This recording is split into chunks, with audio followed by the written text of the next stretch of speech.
প্রভু শ্রীরাম আর ভ্রাতা লক্ষণকে খোঁজার জন্য এখানে এসেছি। আপনি আমাকে আমার কাজ করতে দিন, তাহলে বিবাদ হবে না।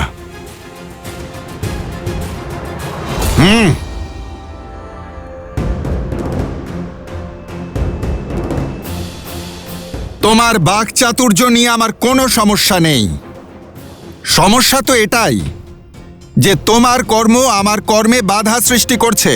আমি এই লোকের রাক্ষস মহারাজ অহিরাবণ আর মহিরাবণের বিশ্বাসের পাত্র। আমার উপর আদেশ আছে যেন আমি কাউকে ভিতরে প্রবেশ করতে না দিই। তাহলে তো বিষয়টা সত্যিই সমস্যার, কিন্তু আমাকে ভিতরে যেতেই হবে। যদি তোমার মনস্কামনা পূর্ণ করতে হয় তাহলে আমায় যুদ্ধে পরাজিত করতে হবে। অবশ্যই করব, কিন্তু কোনো মাতা পিতার কাছ থেকে তাদের সন্তান ছিনিয়ে নিতে চাই না। শ্রীরামচন্দ্রের কাজে বাধা সৃষ্টি করো না বালক। সরে যাও আমার পথ থেকে।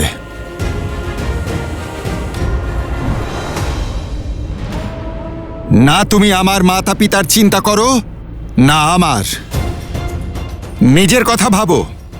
এমন যেন না ঘটে যে তোমারই সন্তান হয়তো অনাথ হয়ে গেল। সময় থাকতে ফিরে যাও, না হলে প্রতিজ্ঞাও থাকবে না আর তোমার প্রাণও থাকবে না। তুমি ঠিক সেইখানেই প্রহার করেছ বালক, যেখানে করা উচিত ছিল না। এই ব্রহ্মাণ্ডে এমন কোনো শক্তি নেই যে এই হনুমানকে তার প্রভুর থেকে দূরে রাখতে পারে।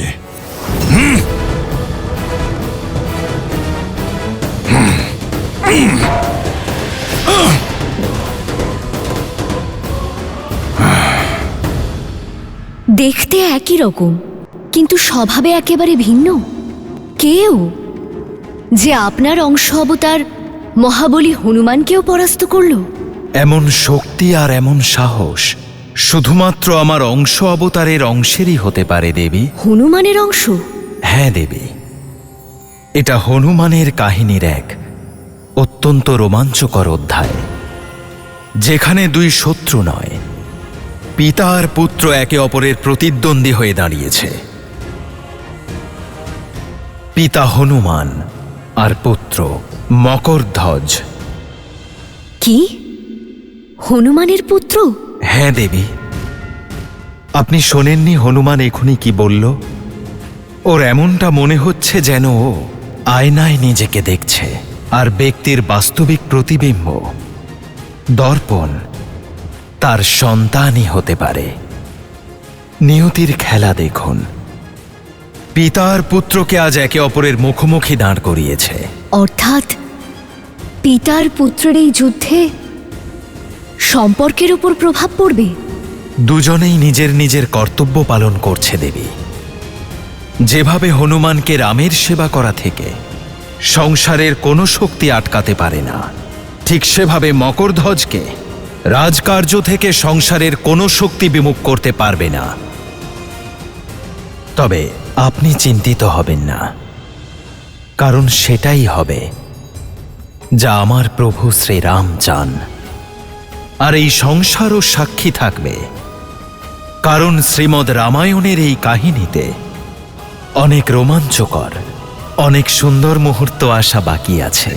সাধু সাধু বালক, আমায় যে প্রহার করলে তা হলো প্রতীক তোমার বাহুবলের, কিন্তু দুঃখের কথা হলো এই, সেই শক্তি তুমি ধর্মের জন্য নয়, অধর্মের জন্য ব্যবহার করছো। তুমি আমার পথে বাধা সৃষ্টি করো না। কর্তব্য পালন করা কি করে অধর্ম হয়? আমার মহারাজের আদেশ পালন করাই হলো আমার কর্তব্য, আর এই মুহূর্তে তোমাকে সংহার করা আমার একমাত্র কর্তব্য। ইয়া ইয়া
জয় শ্রীরাম।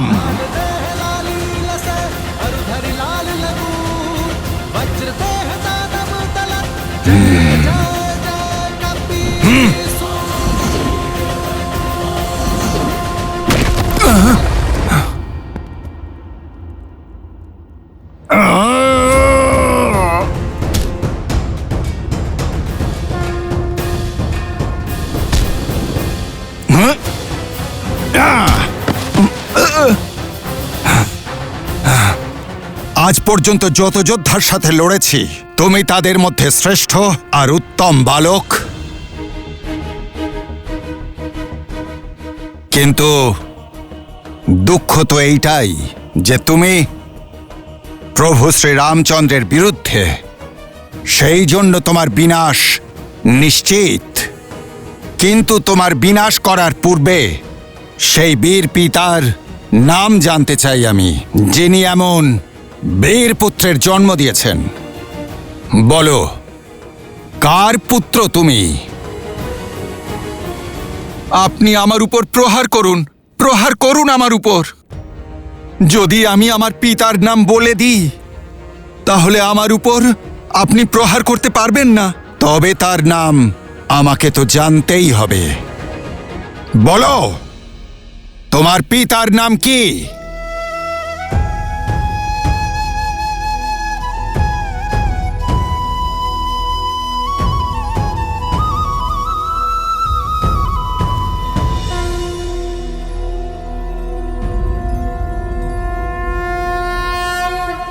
আপনি আমার পিতা।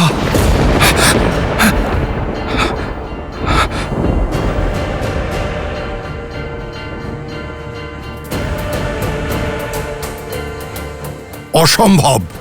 যখন শক্তিতে কাজ হলো না, তখন ছলনার আশ্রয় নিয়ে বাঁচতে চাইছো। তুমি আবারও একটা বড় পাপ করলে। একজন ব্রহ্মচারীর উপর এত বড় একটা অপবাদ দিলে তুমি।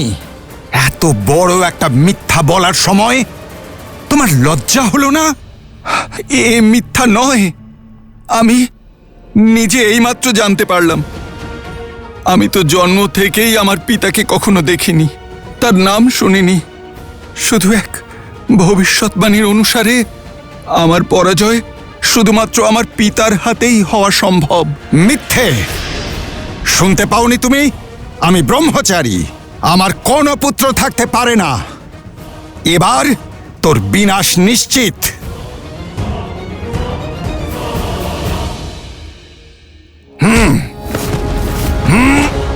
এবার সত্য বলো আমাকে, কে তুমি? আর তোমার পিতাই বা কে? আর এই মিথ্যা বলার কারণই বা কি? সত্য তো এটাই যে আপনি আমার পিতা, আর আমি আপনার পুত্র মকরধ্বজ।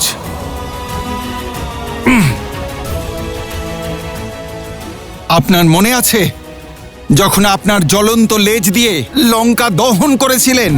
আপনার শরীর থেকে নির্গত স্বেদ বিন্দুর আকারে সাগরে পড়েছিল, আর সেই নির্গত স্বেদ এক বিশাল কুমির গিলে নেয়, আর এইভাবেই আপনার অংশ অস্তিত্ব পায়, জন্ম হয় আমার।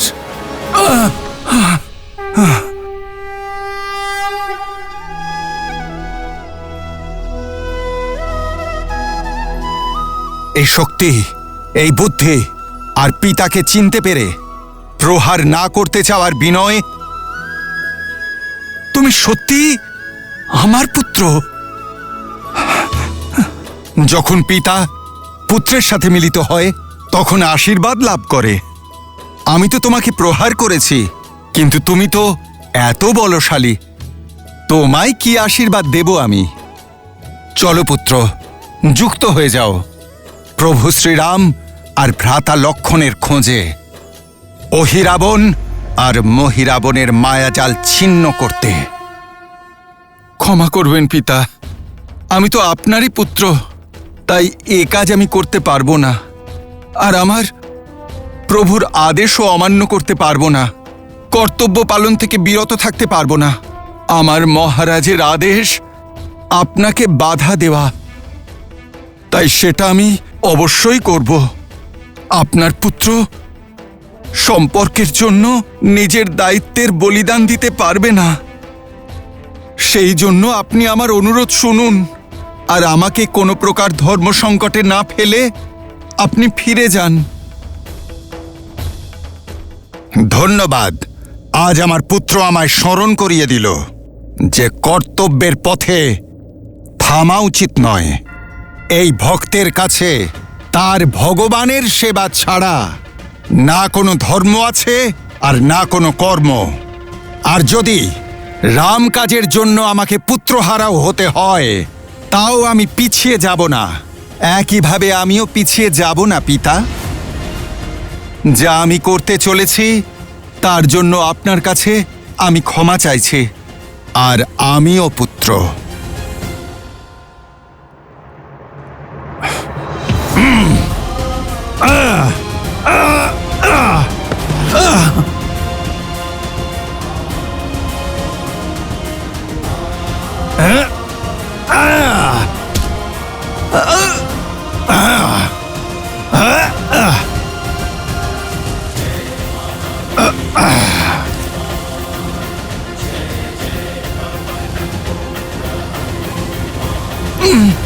তুমি আমার পুত্র, তাই তোমায় হত্যা করলে অধর্ম হবে, কিন্তু আমি তোমাকে অধর্মের পথে যেতে দিতে পারি না, তাই আমি তোমায় বেঁধে ফেলেছি। তুমি নিজের খেয়াল রেখো পুত্র। আমার অপার ভক্তি তোমার অসীম শক্তিকে বেঁধে ফেলেছে। রাম নামের শক্তি দিয়ে মায়ারূপী সব ছলনাকে ছিন্ন করেছে।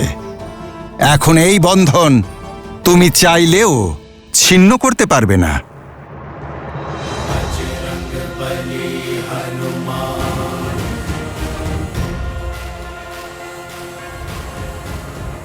তোমার নাম কি পুত্র?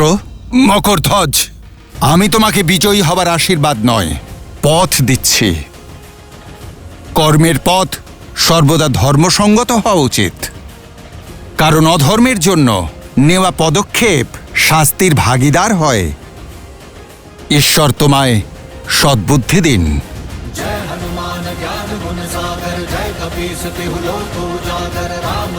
জয় শ্রীরাম।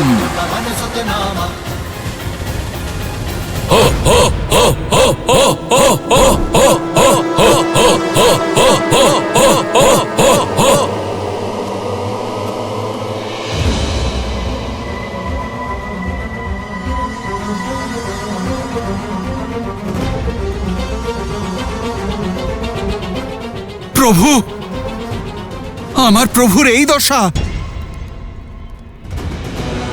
এ পাতাল ভৈরবী মাতা, অনেক দিন বাদে আপনাকে নরবলি অর্পণ করার সুযোগ পেয়েছি, আর আজ আপনাকে প্রসন্ন করার জন্য দুজন অত্যন্ত বিশেষ ক্ষমতাবান আর বুদ্ধিমান নরকে নিয়ে এসেছি। এই বলিদান গ্রহণ করে আমাদের আশীর্বাদ করুন মাতা।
মা, বলি গ্রহণ করুন।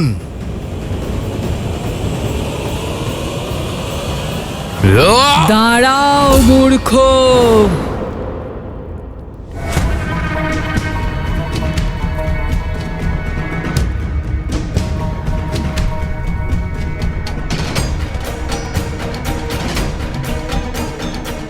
আমাকে প্রসন্ন করার বদলে রুষ্ট করতে চাও?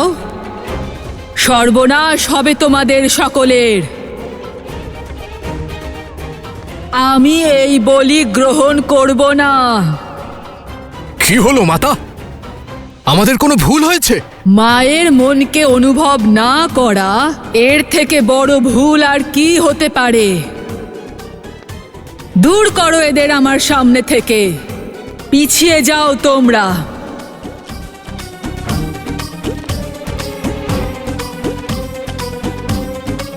পাতাল ভৈরবীর আজ্ঞা উল্লঙ্ঘন করেছ।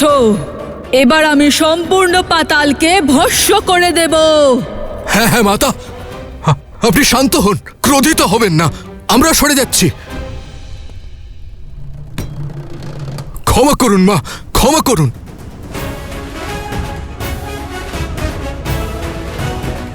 কিন্তু বলি ছাড়া আপনাকে কিভাবে প্রসন্ন করব মাতা? আদেশ করুন, কেন এই বলি গ্রহণ করছেন না মাতা?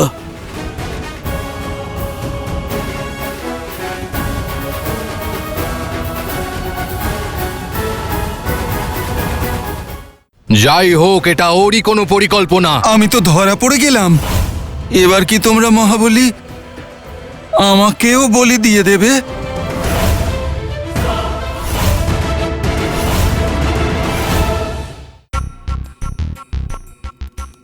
কাঁচা মাংসের ভোগের ওপর থেকে এখন আমার মন উঠে গেছে।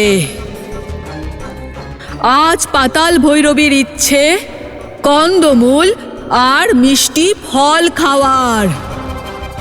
যাও আর গিয়ে আমার জন্য সবচেয়ে সুস্বাদু ফল নিয়ে এসো।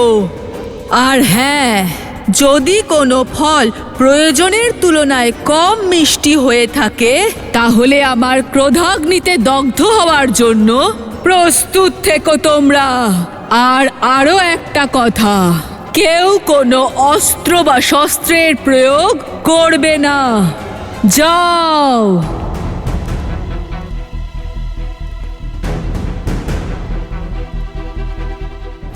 আমার আজ্ঞা পালন করো, এখুনি, এই মুহূর্তে। এখুনি আনছি মা, এখুনি আনছি। যাও। শুনতে পেলে না মা কি বললেন? শীঘ্রই যাও আর পৃথিবীর সব থেকে মিষ্টি ফল নিয়ে এসো। প্রথমে কন্দমূল ফলের ভোগ দেওয়া হবে, তারপর এদের দুজনের। যাও, এক্ষুনি যাও।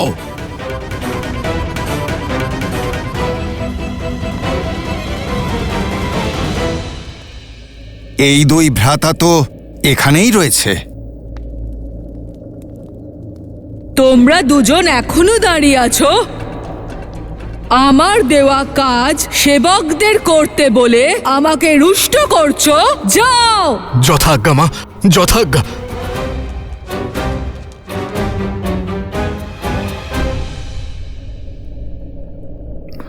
মধ্যরাত্রি হতে চলেছে, কিন্তু হনুমান কাকা এখনো ফিরলেন না। উনি যেন সুরক্ষিত থাকেন, প্রভু রাম এবং লক্ষণ দাদাকে সংকট মুক্ত করেন। আমার ভাবনা অন্য। অহিরাবণ এবং মহিরাবণ অজেয়, আর পাতাল লোকে ওরা অমর। জানি না কিভাবে হনুমান ওদের সঙ্গে লড়াই করবেন, কিভাবে প্রভু শ্রী রাম এবং লক্ষণকে বাঁচিয়ে ফেরাবেন। কি অদ্ভুত ব্যাপার, তাই না? আমরা মাতা পাতাল ভৈরবীকে কন্দমূলের ভোগ দেব? আমরা তো না এমন কখনো না শুনেছি না দেখেছি। আজ পর্যন্ত কোনোদিন মাতার এমন বিচিত্র ইচ্ছা হয়নি। সবাই রামকে নারায়ণ বলে। এ কথা সত্য নয় তো? মাতা দেবতাদের পক্ষপাতিত্ব করছেন না তো? ভ্রাতা, কোনোভাবে এটা দেবতাদের ষড়যন্ত্র নয় তো? মকরধ্বজ ওখানে।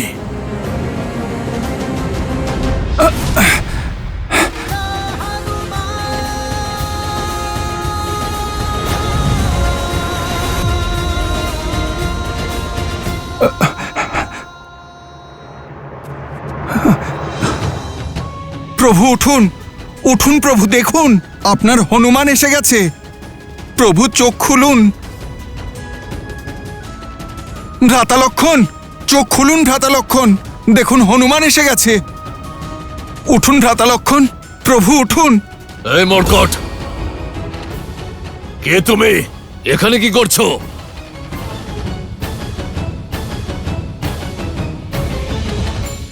যাই হোক, এটা এরই কোনো পরিকল্পনা। আমি তো ধরা পড়ে গেলাম।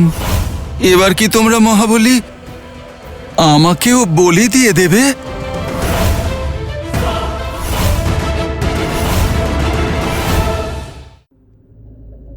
আমি তো শুধু এখান দিয়ে যাচ্ছিলাম, শুনলাম যে নরবলি হচ্ছে।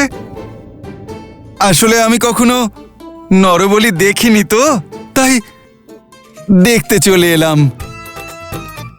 আর এই লাড্ডুর সুগন্ধ এত অপূর্ব যে আমি নিজেকে আটকাতে পারিনি। একটু খাই? কোনো ভনিতা নয় মর্কট, তুমি ওদের তোলার চেষ্টা করছিলে আমি দেখেছি, কিন্তু যতক্ষণ আমরা দুই ভাই জীবিত আছি ততক্ষণ এই পাতাল লোকে কেউ ছলনা করতে পারবে না। আর আমরা দুজন হলাম অমর, তাই তোমার সব প্রচেষ্টা ব্যর্থ হলো। ভ্রাতা, ভ্রাতা! যাই হোক, এটা এরই কোনো পরিকল্পনা। বলির এই সব রীতিও এই বলেছে, মাতা নয়। ও, আমি তো ধরা পড়ে গেলাম। এবার কি তোমরা মহাবলী আমাকেও বলি দিয়ে দেবে?